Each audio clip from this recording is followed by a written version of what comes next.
which moves on to my next question. I'm glad you brought that up, Jeff. Mental illness. How do you protect your mental? Shit, you can't. It's hard to protect something that your mind. It's hard to protect something where everything have access to. You see that? You understand what I'm saying? Yeah. Your mind, everything has access to your mind. So it's hard to protect your mind from the outside world because you're thinking nonstop about everything and what's gonna happen, how it can happen. And to add to that, you're always under attack. Yeah, mentally and emotionally, you're always under attack. Yeah, whether it's sly remarks, statements. Especially when you're in a position where you can't react because somebody said something slick to you. I've been in situations where somebody said something slick to me, and I know they saying something slick and being smart about it. Remarks. But because of my position, I can't react the way that I want to react. Exactly. But that's a good thing because now that puts you in the same category as the angry black guy. He's always mad. Yep. You know what I'm saying? Or trouble. Yeah, that's they always trouble. You're not going their way. Yeah, exactly. But my thing is this: I work where I work at. You can potentially put your hands on somebody. You'll lose your job, but you could potentially put your hands on somebody. But my thing is this: me as a grown man, I can't let you take me there to lose my job where I'm making good money just because you're miserable. Right. You see what I'm saying? Right. When somebody's mouthing and being belligerent, constantly coming at you. Yeah. Trying to keep when I see stuff like that, I say, oh, you're jealous of something that I have. Or you see something in me that you wanted and you can't get it. Speaking on that, do you know how many people or how many other men that you intimidate with your presence and don't even know it? That's crazy. Those are big facts. That's crazy. I learned this at a job I was at long ago, and because I used to, it don't matter because they don't exist no more. I used to work at Joe Dumars Fieldhouse, and working over there, people used to tell me like, well, you walk around like you own a joint and stuff like that. And there's people that want to beat you up, they want to fight you. And I'm like, okay. like where they at? They're like, well, they don't want to fight you because they think you're a police officer because every security guard that was there. And mind you, I weigh like $150. And people want to fight me, but they think that I'm a police officer. They think I'm DPD, so they don't want to fight. And then when I tell them like, no, I'm not DPD, bro. I'm just a regular guy. Walk around doing security. First security job ever. Right. But they're like, well, they want to fight you. And I'm like, okay. But my presence threatened them. Right. Intimidated them. But because of their assumption of my presence and they thinking that I work DPD, they never took that step. That's crazy. Why do I want to fight somebody that I don't know? What have this person done to me to where I want to put my hands on them? Right. Nothing. That's what I don't understand about us black men. Well, I'm gonna just say this: men in general. Well, I know why the white person don't like us. So I guess I gotta go with every other culture but white. but why is that? Well, I mean, like, I've had experiences for some reason everywhere I've worked. I like to stay groomed. I like to dress nice. That's just me. Yeah. But I've heard cats on every job I've been on. Mr. GQ. I had to stop and pause. I'm Mr. GQ. This is just me. You can't beat me. Right. So why you hating? Right.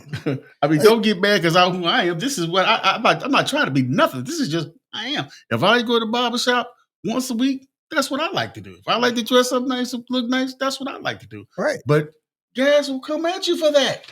And the only thing they gotta say is, "Hey, my guy, you doing your thing." Now, some guys will say that. You appreciate it, tight, baby. Yeah, but a lot of guys just I just don't understand it because I will compliment a man in a minute. You got a problem with it. I think it's insecurity.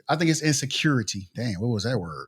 I think it's insecurity because I think we've been raised to not give another man a compliment because that makes us feminine. Yeah. I know the words you want to say.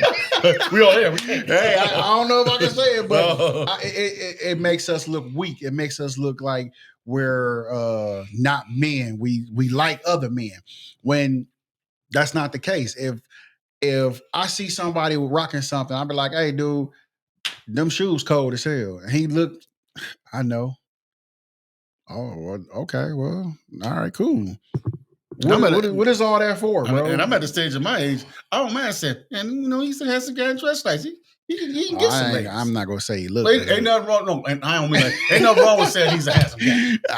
I'm not at that age, but you're not right. But because you ain't comfortable with that yet. See, there's nothing wrong with it because as long as you're comfortable who you are, right. I feel you. Nah. If I see somebody and they got a because I like suits. So if I see somebody with a nice suit on, I'm like, bro, that's a dog suit, bro. Like, and I may be like, where you get it from? I'm not gonna spend the money on it. Right. But I may want to go to the location of where they got the suit from and kind of look around. And some people can be like, hey, that's a nice suit you in. I'm like, thanks, I appreciate it. And they be like, where you get it from? I'm like, K&G. A lot of people won't tell you where they got their stuff from because they don't want you to go try to look better than them. Yes. That's crazy, bro. Crazy. We are the only. I'm not gonna say we're the only because one of the Mexicans might do it or whatever. But I know for a fact, Black people are the people mostly that I know of will pull each other down and continue to pull each other down. Is that a mindset? It's a mindset. You think it's a mindset, or do you think it's a? Because it's been generational. Look, how many people can set one person? Set everybody mindset to one thing. But that's one thing. This is never gonna stop. That's what I'm saying. It's a cycle. It's never gonna stop. And that's the bad part, right? That is the bad part. It's a fucking cycle. Until the cycle get broke, which we don't know when it's gonna happen, it's a cycle. It's just been going on for the longest. Why though? That's the key question. That's what I want to know. There's no answer to it. Why do we continue to? If you up, why am I pulling you down instead of condoning each other? When you gotta look at it. You gotta look at it from a bigger level. Okay, you gotta look at, and I really didn't want to go there, but I can't get it, so you should get it. No, you gotta look at systematic racism. You gotta look at poverty. You gotta look at low education. Okay, I understand all of that. I understand all of that. But look at it. But look at it from generation to generation. Mm-hmm. If one generation didn't have it, and they try to give it to the next generation, but couldn't give it to the next generation, then that generation, and think about it. If they got bullied, that trauma just grows with them, and then they put that onto their children. Then they put that onto their children. Right. So you but look at. So you telling me it ain't not one person in that family that can say we ain't got to be like this. We can be better than this. It is, but some people are so trapped in their mindset. They can't get over that hurdle. They can't get over that hurdle. That's crazy. You know what? That's worse. I think, me personally, I think it's worse than racism. Reason being, it is amongst our own peoples. No, it is. I agree. I don't disagree with you. We already got one fight. I'm already fighting this one man that's killing us left and right, but now I got to fight with you. And as soon as I turn my back, you stabbing me. But that's why you got to understand that. And I said this during the BLM movement, and I'm gonna say it publicly. We can't cry about police officers that are white killing Black people if we can't clean up our own backyard. I mean, I totally understand. I totally agree with it. We got it. We can't complain about what's going on in the front yard if in the backyard the same thing happening. It's just our colors because you don't see Black officers killing white Caucasians. people. You just don't see. I mean, I agree with you on that, but at the same time, when are we gonna say enough is enough? We keep saying enough is enough for against the white. It won't be in my lifetime. Maybe yours.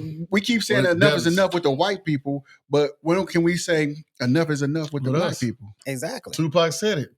We don't want to hurt each other's head. Until we can come together and rise above everything. I'm not even asking to come together.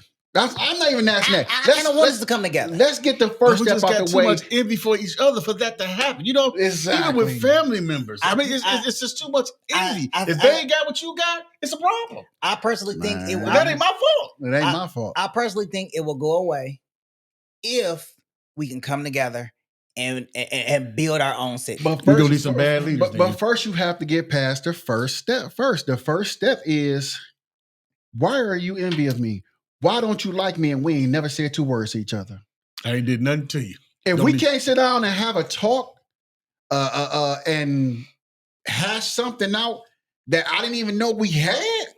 Right. How can we get together and do anything? We can't even. We got to know each other. We can't even break. It's families that can't even break bread without fighting or shooting. Facts. And you don't want me to come back because it's gonna be trouble. It is toxic. Exactly. So let me ask y'all this: